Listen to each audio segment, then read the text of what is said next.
Boa noite, começa agora mais um programa Frente a Frente, direto dos estúdios da Rede Vida em São Paulo. E hoje nós temos a honra de receber o advogado, CEO e fundador da Nelson Williams Advogados e também autor, colunista da revista Forbes, o advogado Nelson Williams. Para conhecer a trajetória do nosso entrevistado, eu convido você a assistir um rápido VT. Nascido no interior do Paraná e formado pela Instituição Toledo de Ensino em Bauru, Nelson Williams é atualmente um dos advogados mais renomados do Brasil. Nelson Williams é conhecido como o advogado que implantou um novo modelo de advocacia no país. Com filiais em todas as capitais brasileiras, conta com unidades em cidades estratégicas do interior, além de representações na Ásia, Europa e América Latina. O Nelson Williams Advogados, fundado por Williams em meados dos anos 1990, tornou-se símbolo de um nicho do setor no país. Cônsul honorário da Hungria, colunista da revista Forbes Brasil e palestrante, ele percorre o país falando sobre empreendedorismo na advocacia para estudantes de direito e jovens advogados. Com quase 600 mil seguidores nas redes sociais, Nelson Williams mostra diariamente sua rotina social e de trabalho, incentivando novos profissionais a seguirem na área do direito. Nelson Williams é o entrevistado de hoje do Frente a Frente, edição São Paulo. Muito bem, doutor Nelson, prazer recebê-lo aqui no nosso Frente a Frente, viu? Prazer é todo meu. Agora, para acompanhar essa entrevista junto com o Dr. Nelson Williams, eu convidei Marco Antônio Sabino, que é jornalista do Grupo Bandeirantes de Comunicação, a quem nós enviamos os nossos agradecimentos também. Obrigado, viu, Marco? Prazer, obrigado pelo convite. Imagina.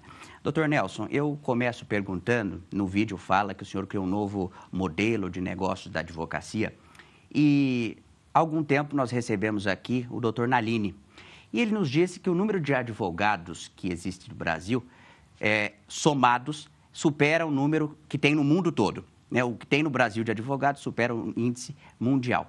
Como se destacar num cenário tão competitivo como esse?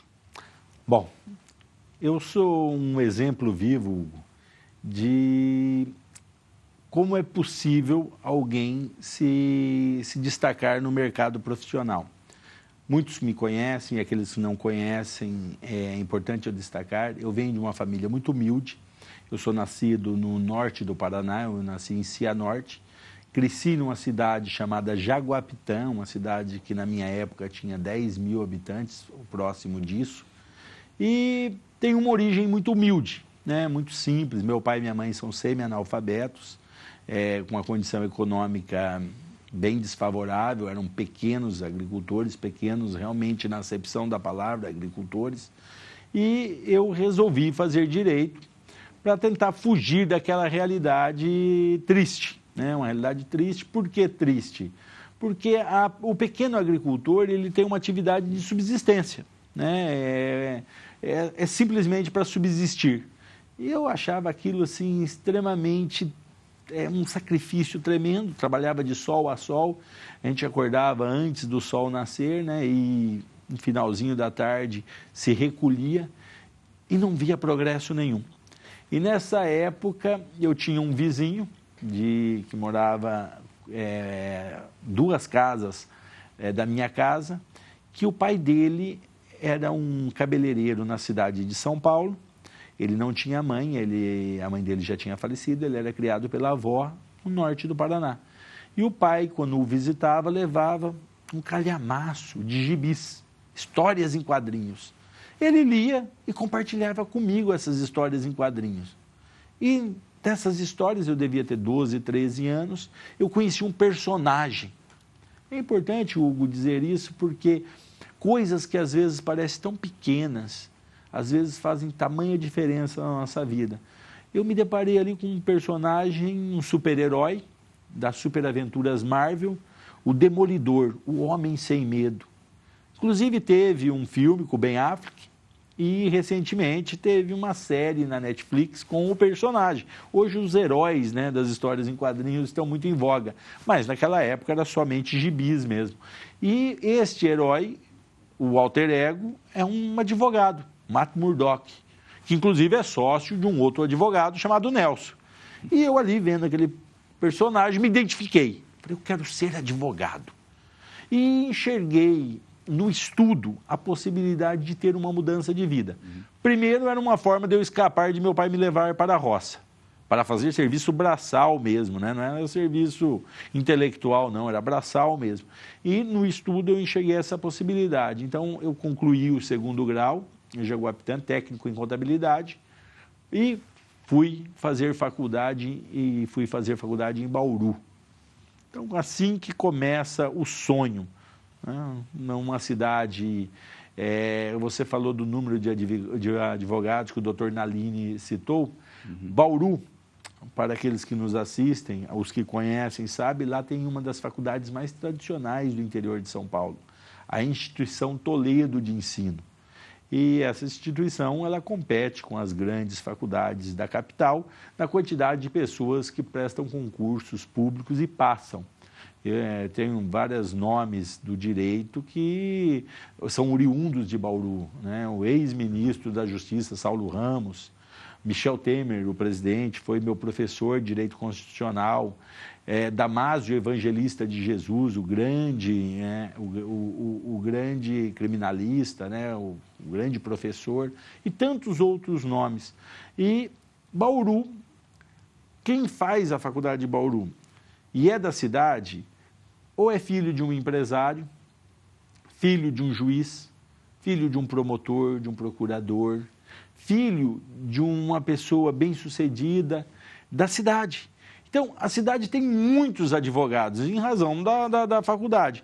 Eu, Nelson, saio do interior do Paraná, vou para Bauru, primeiro Jaú, depois Bauru, me formo, não tinha um parâmetro, ou seja, meu pai e minha mãe não são nem conhecidos lá, e eu, durante todo o período da faculdade, eu era conhecido como o alemão. O alemão, ou seja, o Nelson Williams, que hoje existe, nem existia. E ainda é importante destacar que meu nome é Nelson Williams Fratoni Rodrigues. Williams é segundo nome, hoje eu acabei ficando conhecido como Nelson Williams. Então, nessa época, eu começo a advogar naquela cidade com uma concorrência tremenda. Eu escrevi há algum tempo um artigo, e o título do artigo era Nelson Williams e os anos mais selvagens da advocacia.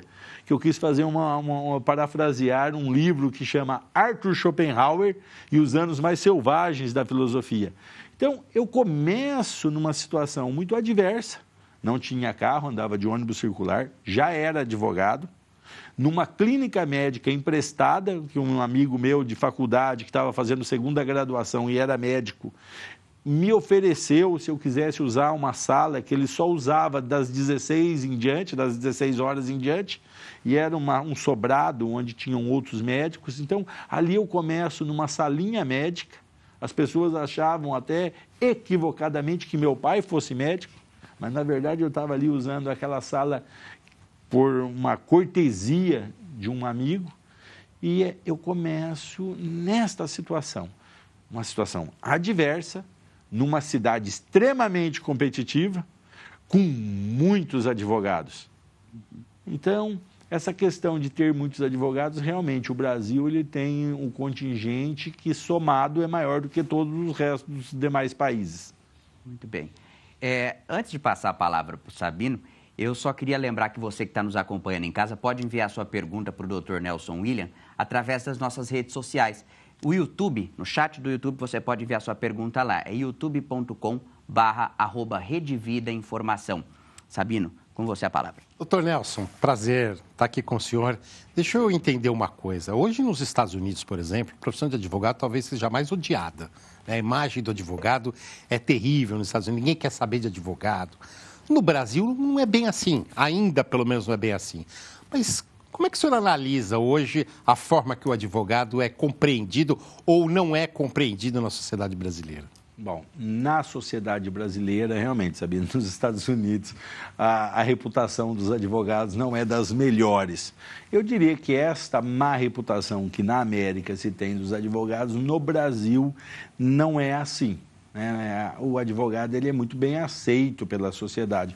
Pelo menos eu posso dizer que quando eu começo a minha carreira, que eu ainda não era conhecido, eu nunca tive nenhum tipo de discriminação ou preconceito em razão da profissão. Né? O advogado, de forma pejorativa, às vezes tem uma brincadeira ou outra, mas é longe de ser como é na América. Então eu vejo assim, a advocacia no Brasil é bem diferente, ela é bem mais benquista do que é na América. Eu acho que os advogados no Brasil têm feito por merecer ser benquistos. O Dr. Nelson, você, num artigo da revista Forbes, citou, no fim do ano passado, que a justiça americana às vezes recebe processos, algumas coisas frívolas, né? E aí o senhor citou um caso de um cliente que processou uma rede de fast food porque mandou pouco guardanapo. Aqui no Brasil, acontece esse tipo de frivolidade? As pessoas ocupam o judiciário com essas questões pouco relevantes? Quando o Código de Defesa do Consumidor, logo que ele foi implementado, nós tínhamos muitos processos por motivos banais. Mas, de certa maneira, houve, sim, por parte do judiciário brasileiro, uma manifestação. Por exemplo, era muito comum, nós que advogamos para instituições bancárias, ter processo por dano moral porque a porta giratória travou com a pessoa e a pessoa sentiu-se ofendido moralmente. Então, teve uma época que nós tínhamos. De certa maneira, ainda há, lógico que ainda tem, não dá para dizer que não há ações meio, como eu diria assim, a gente vê despropositada.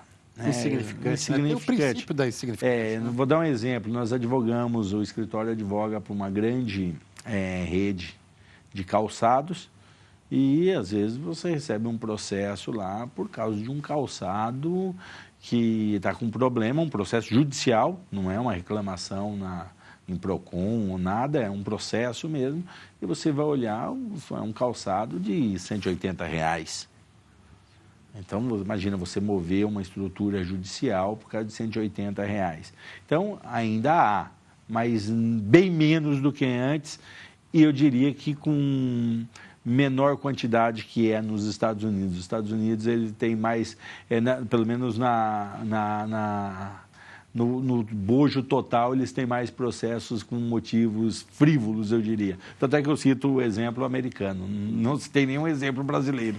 Mas, doutor Nelson, aproveitando esse gancho aí que o Hugo usou do direito nos Estados Unidos e comparativamente com o do Brasil, o Supremo Tribunal Federal não anda julgando muito assunto que não deveria ser de sua competência. O Supremo não é uma corte constitucional, como a Suprema Corte Brasileira. Outro dia mesmo julgou um caso de R$100, aí, de um furto de R$100. Você não acha que tem muita coisa chegando no Supremo que não merecia chegar lá? Acho assim, Sabino, nós passamos alguns tempos, né? Algum tempo atrás, nós tivemos tempos difíceis, né? Isso nós percebemos que o judiciário, ele andou, sim, extrapolando os limites, né? E a gente espera que volte, né? Que essas águas voltem a seu curso natural, ou seja, que a Suprema Corte realmente exerça o papel tão importante que ela tem como guardiã da Constituição, né? E nós já tivemos a judicialização da política, né? Não se conseguia as coisas na casa competente, ou seja, lá no Congresso, e a discussão ia parar no Judiciário, coisas que deveriam ser discutidas no Congresso por quem tem votos para isso. Isso acontece hoje ainda? Você ainda tem. Eu diria que está diminuindo isso, mas ainda tem. Então, eu acho que é importante nós, que somos operadores do direito, estarmos muito vigilantes e não ter medo de falar isso, não ter medo de tocar nesse assunto. Porque, veja bem, nós temos a divisão dos poderes. São 3 poderes independentes e harmônicos. Cada um tem um papel. E há nesses papéis um equilíbrio, né? Pesos e contrapesos, né? Ou seja, há uma compensação. Tem que tomar muito cuidado para um poder não estar invadindo a competência do outro poder. Muitas vezes, o judiciário se manifestou sobre determinado tema porque o Congresso não falou sobre ele. Nós temos que entender que o Congresso ele é composto por pessoas que têm o voto popular. E se essas pessoas não sentiram nenhum tipo de pressão popular ou julgaram que não era o momento, cabe a eles essa decisão. Então, não é porque determinado tema não foi abordado pelo Congresso que ele deva ser abordado em outra esfera que não tenha competência para tanto. Então, eu, particularmente, sou muito crítico desse posicionamento do Supremo, da Suprema Corte, de estar julgando, ou seja, havendo uma invasão de competência. Agora, Hugo, se você me permite, claro, só emendar, por favor. Porque o doutor Nelson usou uma expressão que eu achei incrível, né? O senhor estava falando da judicialização da política. O senhor usou essa expressão. O senhor não acha, então, que está acontecendo a politização do judiciário? Sem dúvida. Não dá para dizer que não há. Só que em condições extremas, medidas extremas, né, Sabino? Então, às vezes, nós vemos aí que se a Suprema Corte também não tomasse uma posição, nós não saberíamos em que pé estaria hoje o país. Eu acho que, assim, para situações extremas é necessário medidas, às vezes, extremas. Não é o correto, mas é o que nós tínhamos e o que nós temos, às vezes. Então, nem todas as atitudes com relação a esse tema tomadas pela Suprema Corte, eu vou lhe falar que eu sou crítico, talvez não devesse, mas era necessário. Muito bem. Doutor Nelson, eu vou chamar agora uma pergunta do nosso time de jornalismo aqui de São Paulo para o senhor. Boa noite, Hugo. Boa noite, doutor Nelson. Que conselho o senhor daria aos jovens advogados que estão entrando no campo do direito nos dias de hoje? Bom, o conselho que eu dou para todos os advogados, primeiro, tenham sempre muita coragem. A advocacia não é profissão de covardes, já bem disse o nosso jurista. Então, a coragem é a primeira das virtudes, a que garante as demais, também já disse o filósofo. Profissionais que estão iniciando, sejam corajosos para dar passos. Ao mesmo tempo, sejam resilientes, ou seja, não sejam desanimados. A vida, em algum aspecto, em algum momento, ou talvez na grande maioria dos momentos, ela nos apresenta adversidades. É necessário resiliência, ou seja, uma grande capacidade de se reinventar, capacidade de resistência para você superar as adversidades. E tenha planejamento, porque não seja como uma nau, né, que vai conforme o vento e tal. Tenha um planejamento para ter um rumo, coloque prumo na sua vida, ou coloque essa nau num determinado rumo e persiga esse objetivo. Esses são os 3 conselhos que eu dou para aqueles que estão começando: coragem, resiliência e planejamento. Doutor Nelson, o senhor é um homem muito antenado nas redes sociais, o VT cita que tem quase 600 mil seguidores, o senhor está sempre ligado nas tecnologias. Eu queria que o senhor dissesse para nós a sua visão sobre a inteligência artificial para a vida das pessoas, na cultura, nas empresas e também no âmbito judiciário. Bom, a inteligência artificial já é uma realidade, né? Já está entre nós. Hoje, nós temos acesso na nossa mão a uma gama de informações que antigamente nós não tínhamos. Eu sou da era analógica, né? Eu peguei a transformação dessa tendência e acredito que a nossa era será dividida na era moderna com a era tecnológica. O advento do celular, né? Todos nós que temos mais tempo de vida, nós sabemos a diferença que foi quando você não tinha um telefone celular, que você precisaria de um telefone com fio. Né? Quando você teve o telefone, você teve mais liberdade, você teve mais mobilidade. Depois disso veio o próprio computador, né? O computador juntamente, e o computador veio à mão, quando o celular começou a se tornar um computador. Né, ter os atributos que um computador tinha. E hoje nós temos a inteligência artificial. A inteligência artificial, ela veio para fazer uma limpa naqueles trabalhos que são repetitivos. No caso do direito, ela vai, sim, fazer uma transformação muito grande. E não é só a inteligência artificial ou o avanço tecnológico, o avanço da sociedade como um todo. Né? A tendência é haver menos burocratização, ou seja, facilitar as coisas. Tudo isso vem trazendo grandes mudanças e fazendo grandes mudanças. Eu gosto aí de uma frase que é erroneamente atribuída a Charles Darwin, que diz: não é o mais forte, não é o mais inteligente, é quem se adapta, é que sobrevive. Nós temos que adaptar a esses novos tempos. A atividade ou a profissão do advogado deixará de existir? Não. Enquanto houverem seres humanos, haverá conflitos de interesse. E sempre que houver conflitos de interesse, será necessário a profissão ou o profissional do direito. Então, eu falo para todos que estejam muito atentos. E quando eu falo para todos e falo para mim também. Para estarmos muito atentos a essas transformações e estarmos acompanhando, né, para e passo. Porque realmente há uma mudança em curso. Antigamente falava-se em mudança a cada década. Depois, a cada 5 anos. Hoje, nós já estamos falando de mudanças de ano em ano. Isso. Nós não temos a dimensão ainda do final do ano que vem, que nível estará essa evolução. Mas é importante estarmos atentos, antenados e aptos a nos adaptarmos a ela. Muito bem. Vamos à pergunta agora de um telespectador. É o Roberto Carvalho, que pergunta para o senhor como é que o senhor avalia a segurança jurídica do país. Lembrando que quando você enviar sua pergunta, coloque também o município e o estado de onde você está enviando sua pergunta. Como é que o senhor avalia a segurança jurídica do país? Recentemente me perguntaram assim: Nelson, o que é justiça? E eu respondi: a justiça, ele é um sistema.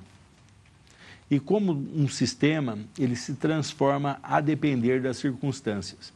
E eu citei, quando eu fiz essa colocação sobre o que era justiça, que a justiça era um sistema, eu citei a própria questão da Lava Jato. Né? Vamos falar de segurança jurídica, vamos falar de Lava Jato.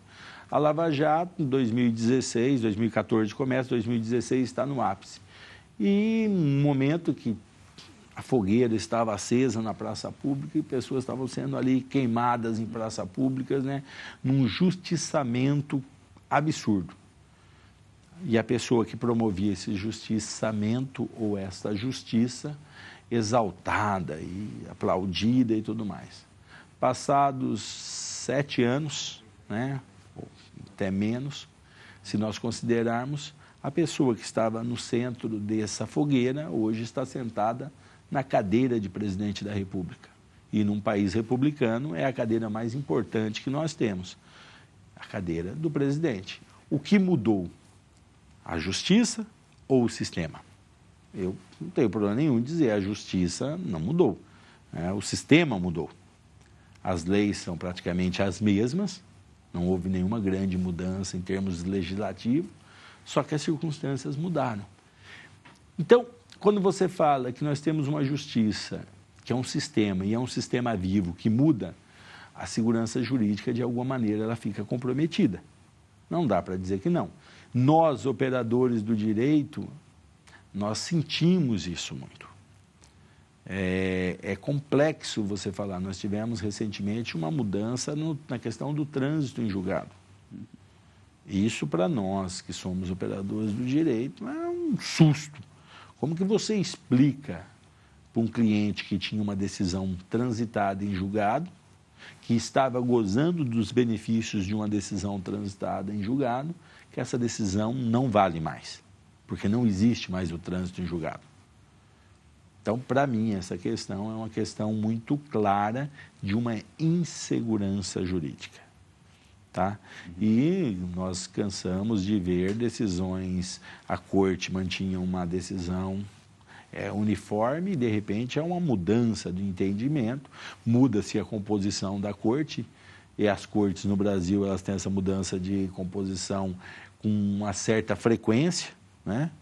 Nós estamos tendo um viés político e, de repente, volta-se a julgar numa matéria que já estava julgada, com outros componentes, e, de repente, você vê aquilo que estava decidido mudar. E é complexo você explicar isso aos seus clientes ou até mesmo dar aula, né, nas faculdades falando sobre segurança jurídica.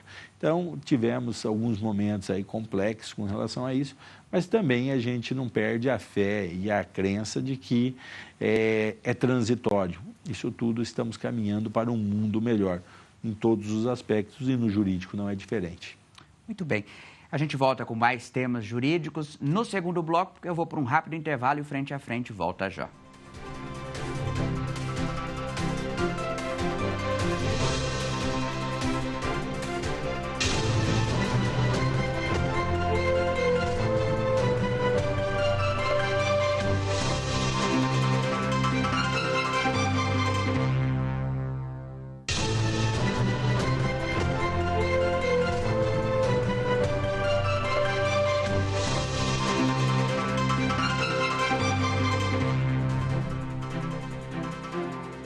De volta com o programa Frente a Frente, direto dos estúdios da Rede Vida em São Paulo. Hoje entrevistando o advogado e CEO do Grupo Nelson Williams, o Dr. Nelson Williams. Eu volto nesse bloco perguntando ao senhor sobre uma carta aberta, num artigo da revista Forbes que o senhor fez, ao então governo eleito, que agora se faz presente, onde o senhor pede, logo no começo, para que haja um cuidado especial com as metas ambientais. Essas metas ambientais que o senhor trata no governo, além de outros temas que o senhor abordou, vêm sendo bem cuidados pelo atual governo? Como é que tem sido a visão do senhor sobre a gestão Lula? Posso pegar uma carona? O senhor é a favor da extração de petróleo na margem equatorial ali? Eu, particularmente, sou a favor, sabe? Primeiro, porque basta ver o histórico da Petrobras. É uma companhia extremamente responsável, que opera, se eu não estiver enganado, lá no no pré-sal, uma operação muito mais complexa do que no equatorial, o que eles operam, ou seja, se podem operar no litoral do Rio de Janeiro, litoral do Espírito Santo, na Bacia de Santos, por que não poderia operar na Bacia do Amazonas? Uma tragédia na Bacia do Amazonas seria pior do que uma tragédia na Bacia de Santos? Será? Não creio. Tragédias são tragédias. E a responsabilidade e o histórico da companhia ele é muito bom nesse sentido. A preocupação ambiental da companhia ela é enorme e ela é extremamente responsável. Então, eu acredito que ela conseguiria fazer isso, sabe, de maneira muito bem feita, e lembrando que a Venezuela já faz para aqueles lados lá, e inclusive vizinho do Brasil. Então, não vejo que a Petrobras teria problema com isso, e isso venha a ser um problema ambiental. Mas, aqui é meu achismo, afinal de contas, eu não sou especialista em direito ambiental, né? Estou aqui apenas com a minha opinião e com o meu achismo. Com relação à política ambiental do presidente Lula, eu acredito que ela ainda está deixando a desejar. Por quê?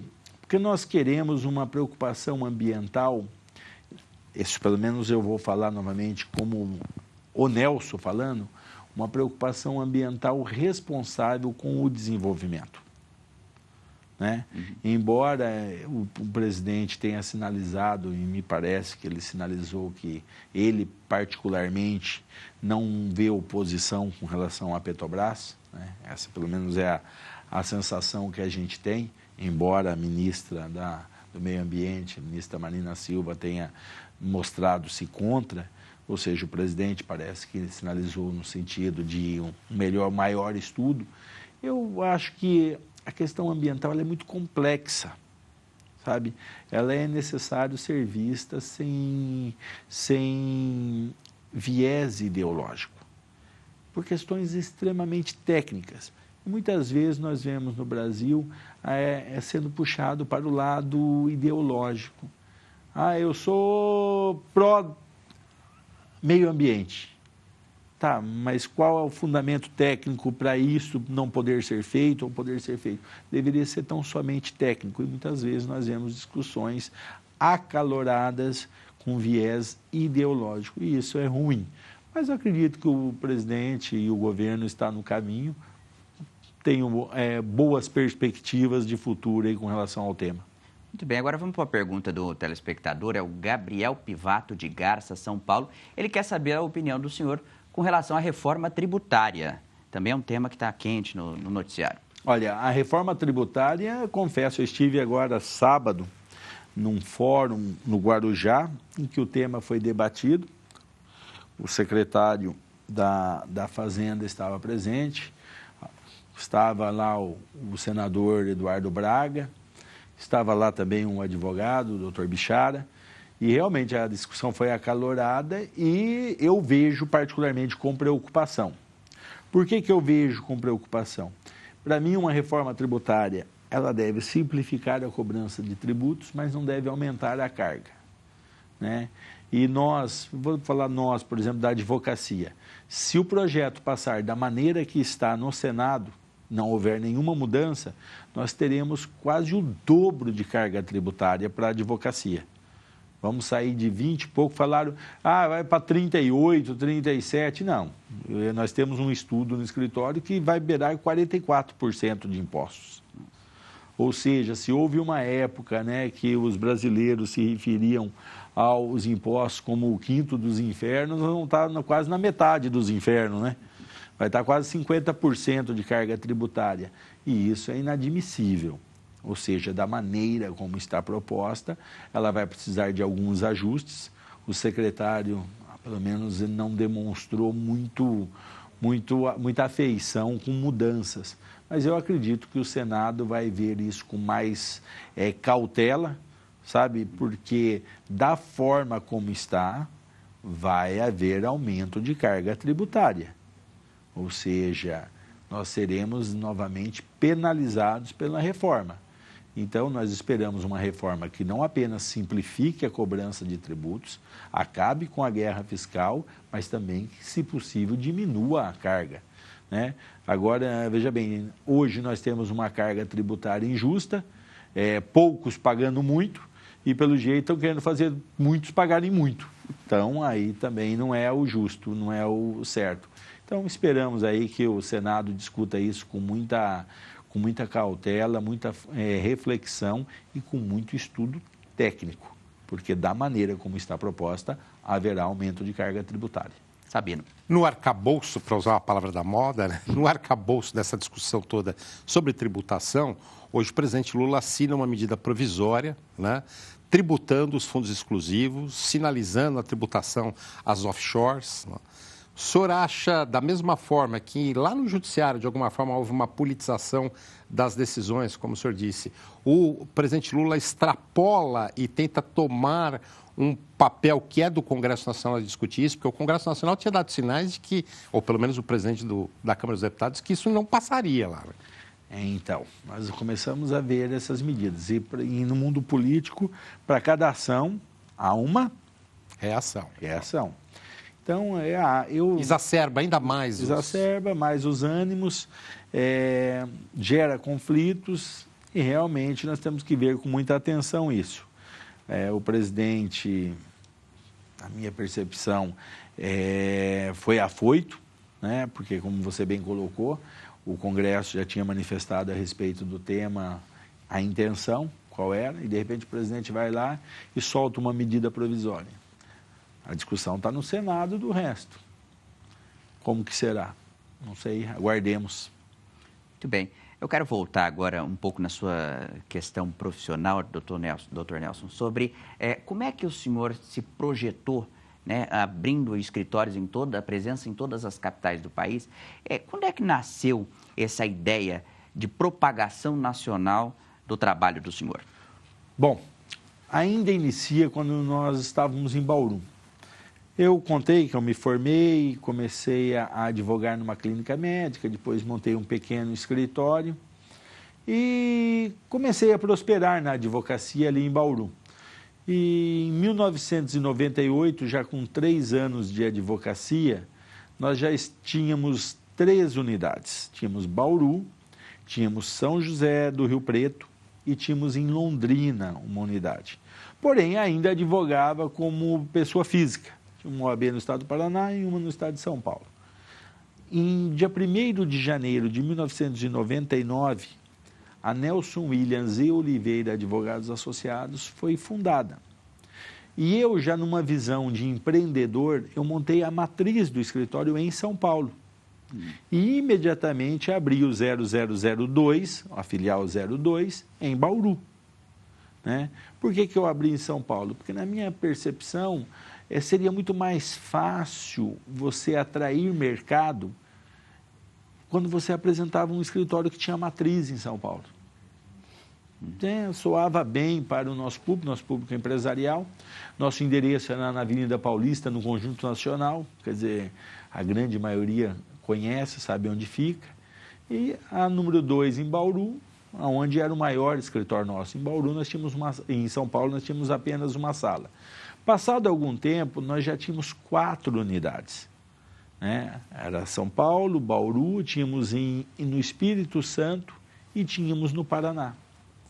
E em 2013 eu desfiz a sociedade com o Oliveira, era Nelson Williams e Oliveira Advogados Associados. Quando eu desfiz a sociedade, eu fiquei apenas com a unidade de São Paulo, porque nesta ocasião eu já morava em São Paulo, eu vim para São Paulo em 2001. Eu já morava em São Paulo, eu fiquei só com São Paulo. E eu me recordo que um dos advogados que trabalhava comigo, em janeiro de 2004, pegou o cartão e falou: doutor Nelson, mas que vazio que está nosso cartão, só temos uma unidade, antigamente a gente tinha 4, dá uma sensação de vazio. Eu falei, é verdade, realmente deu uma sensação, assim, foi um choque, né? Nós tínhamos 4 unidades, de repente só tinha São Paulo. De São Paulo a gente já tinha. Então, o que eu fiz? Falei, vamos fazer o seguinte, vamos trabalhar esse ano e conforme for a gente abre outras unidades. E realmente o ano foi um ano muito próspero. Chegou no final do ano, vamos abrir escritório em Curitiba, no Paraná, vamos abrir no Ceará, em Fortaleza, e vamos abrir no Rio de Janeiro. Qual era o critério que a gente usava para abrir escritório? Nós precisaríamos ter pessoas nesses locais, né, que fosse para esses locais e que tivesse nesses locais uma pessoa, uma referência, um segmento que pudesse atuar. No caso de Fortaleza, nós tínhamos um amigo desse advogado que trabalhava comigo, que vivia chamando ele para ir para o Nordeste e que ele iria ajudá-lo lá. Eu vou te indicar clientes, porque ele já era cliente nosso, eu vou te indicar clientes no Nordeste. Eu tenho muitos amigos que gostariam de ter vocês como advogado, eu falo de vocês e tal. Então, este foi para Fortaleza, no Ceará, e montou nossa unidade lá. Havia uma pessoa que trabalhava com a gente em São Paulo, que era carioca, e o sonho dele era voltar para o Rio. Então, ele volta para o Rio e monta uma unidade lá. E também saiu um advogado daqui e foi montar em Curitiba, no Paraná. Então, terminamos o ano, né, e decidimos que iríamos ter 4 unidades, e realmente tivemos 4 unidades. Aí, essas unidades, outras unidades, foram gerando novas perspectivas.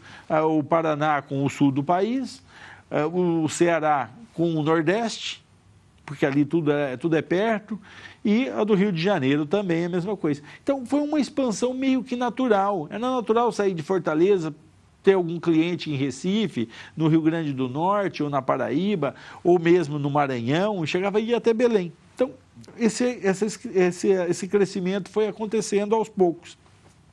Isso ocorreu até 2008. Né? Crescendo um pouco e tal. Em 2008, no começo, nós iniciamos essa expansão atuando muito na área tributária. Sabe? Então, com a área tributária, a gente aumentou a extensão de atendimento territorial. Em 2008, eu me deparei com a maior terceirização de serviço jurídico do país, a licitação do Banco do Brasil. O Banco do Brasil tinha mais de 1 milhão de processos, queria 2 escritórios por estado, e assim, era uma cifra de quase R$1 bilhão de honorários. Uau. Né, para um contrato de 5 anos. E eu vou lá, comprei o edital do Banco do Brasil, da licitação, em 2008, observo o edital com todas as regras, ele queria para todas as áreas do direito.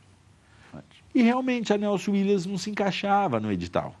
Porque, embora fizéssemos civil, trabalhista, societário e outras áreas, nós não fazíamos com escala e nem prestava serviço para instituições bancárias.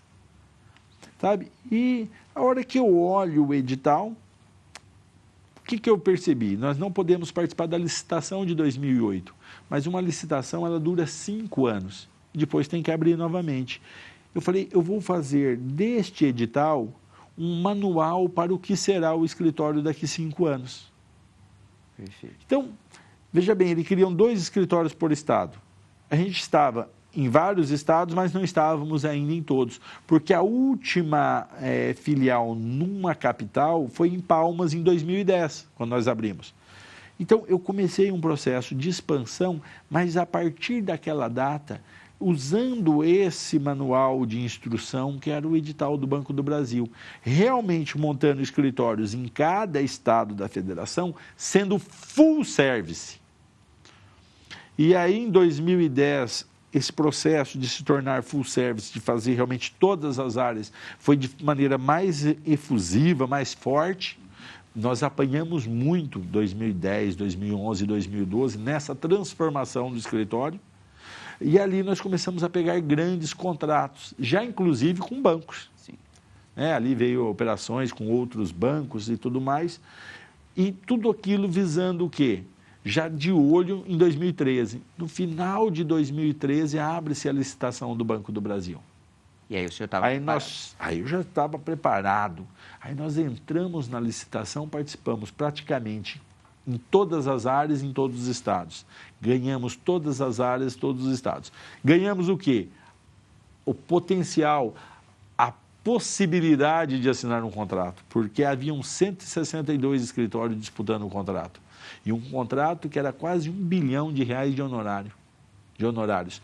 Então, eu achava até que a gente assinaria esse contrato rapidamente, que haveria o desfecho da licitação, não houve. Ou seja, a gente tinha uma perspectiva de ganhar a licitação, mas não ganhamos a licitação. Então, foram 2 anos praticamente de brigas jurídicas, judiciais, extrajudiciais, foi uma coisa realmente, uma luta hercúlea. E chega em 2016 que a gente começa a executar esse contrato. Só que de 2013 a 2016 nós continuamos expandindo, continuamos especializando, começou a internacionalização do escritório e quando esse contrato veio, que foi em 2016, ele inicia em janeiro de 2016, quando ele inicia a gente já está estruturado. Nós assinamos o contrato final de 2015, 2016 iniciamos o trabalho. Aí a gente já estava grande, já tínhamos praticamente todos os outros bancos do país, a gente já prestava serviço e tudo mais. Então, ali foi uma grande transformação. E junto com essa transformação, a consolidação do escritório em todo o território nacional. Por quê? Porque além da matriz ter esses grandes contratos de clientes que o atendimento é no país todo, em cada estado da federação nós prestamos atendimento para a sociedade local, para o segmento empresarial local, para os empresários, para pessoas físicas de cada estado. Eu tenho uma máxima que eu sempre levei muito a sério, em Roma deve-se viver igual aos romanos. Cada sócio nosso que é responsável por um estado, ele deve viver naquele estado. Ele deve conhecer a realidade cultural daquele estado. Eu, por exemplo, eu estou com 21 títulos de cidadão. Até o final do ano agora eu realizo 21 títulos de cidadão. Eu tenho cidadão equivalente a cidadão gaúcho, cidadão mineiro, cidadão paulistano, cidadão paraense, cidadão... Faltam 6 só. Então, está faltando 6. Para mim, quando eu recebo o título de cidadão, é o reconhecimento da sociedade local que nós não somos um estrangeiro. Nós somos locais. Mas isso é o Nelson. Mas o sócio do Nelson, responsável por aquele estado, esse já vive lá, ou é nascido lá, ou já tem o título de cidadão. Então, isso é uma política do escritório. A Nelson Williams, ele pode atender um cliente de São Paulo no país inteiro de maneira linear, como pode atender um cliente num estado distante com a mesma qualidade técnica que nós atendemos na capital, ou no Distrito Federal, ou no Rio, ou em qualquer lugar. Muito bem. Depois dessa história, a gente vai fazer um rápido intervalo e voltar com o último bloco do programa Frente a Frente com o Dr. Nelson Williams. É rapidinho.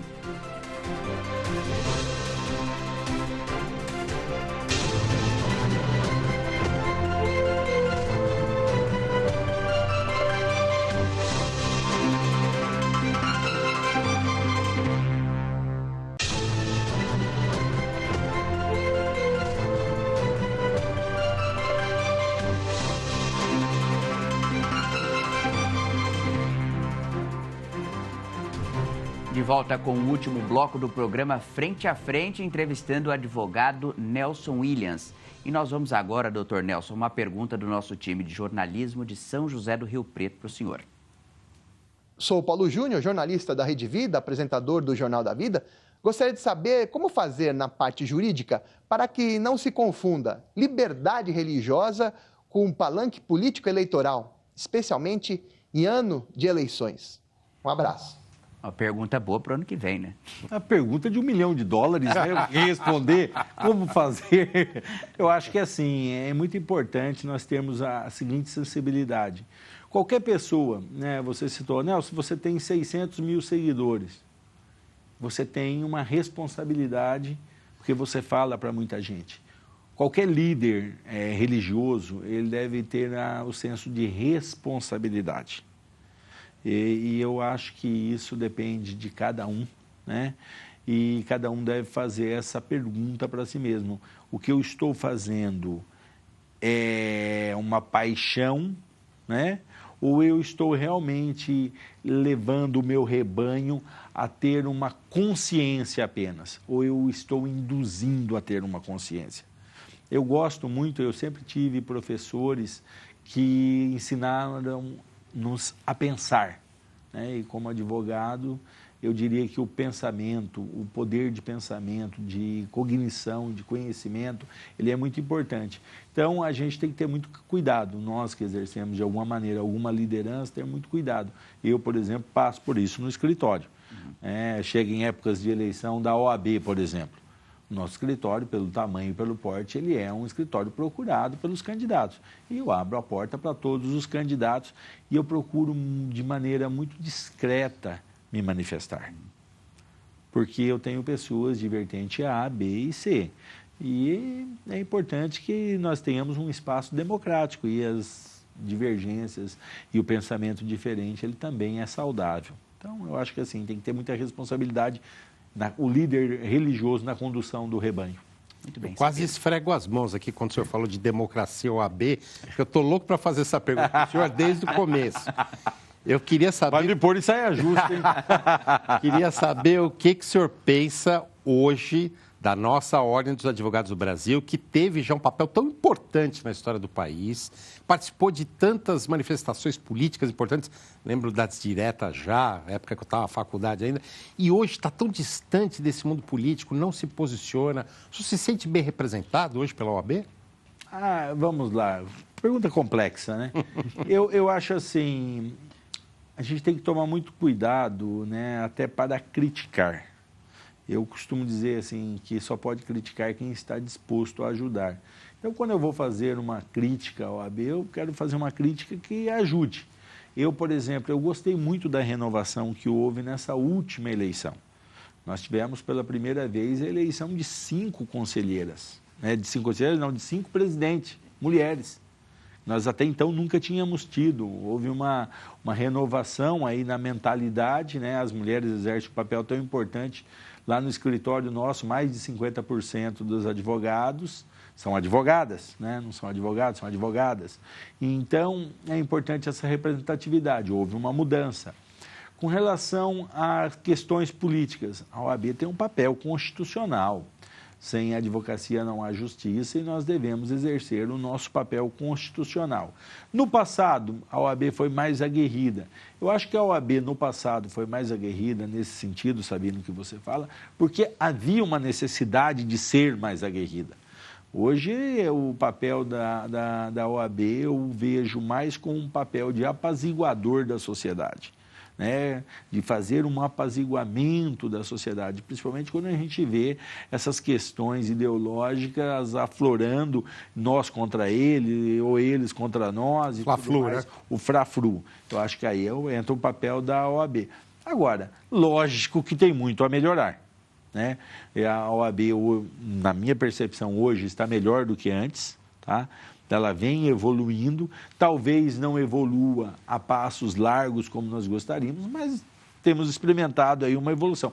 Eu, particularmente, confesso que não estou triste com a OAB que tenho visto hoje. sabe? Eu não estou triste com essa OAB que tenho visto. Tenho visto preocupação, a nossa presidente aqui em São Paulo, ela está com uma preocupação muito grande, ela está bem participativa, e eu acompanho algumas OABs de outros estados da federação, e são bem ativos. Em especial, posso destacar aqui as do Nordeste. A OAB do Nordeste é bem participativa. A OAB do Amazonas, por exemplo, onde eu tenho um sócio que foi conselheiro federal, não é nessa gestão, mas já foi. Ela é uma OAB bem participativa, bem próxima. Então, eu acho que nós estamos caminhando para o bom caminho, eu diria. Talvez menos do que deveria, mas no bom caminho. Muito bem. Doutor Nelson, falando ainda nessa questão de jovens advogados e o número de advogados que vem se propagando no país, o senhor tem uma liderança, um entusiasmo nas redes sociais, motivando essa nova leva de advogados e também outros profissionais com o seu empreendedorismo. Mas o senhor também publica o seu dia a dia. Essa exposição, ela ajuda ou atrapalha no seu trabalho? Ela humaniza, né?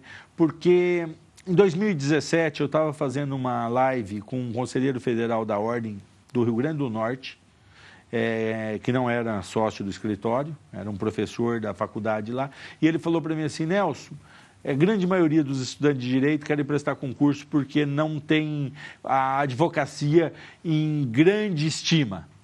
Eles acham que a pessoa foi ser advogado porque não conseguiu ser juiz, não conseguiu ser promotor, não conseguiu ser procurador. Eu fiquei muito preocupado com isso. Então, a partir daquele momento, eu resolvi abrir minhas redes sociais e começar a mostrar o dia a dia de um advogado bem-sucedido.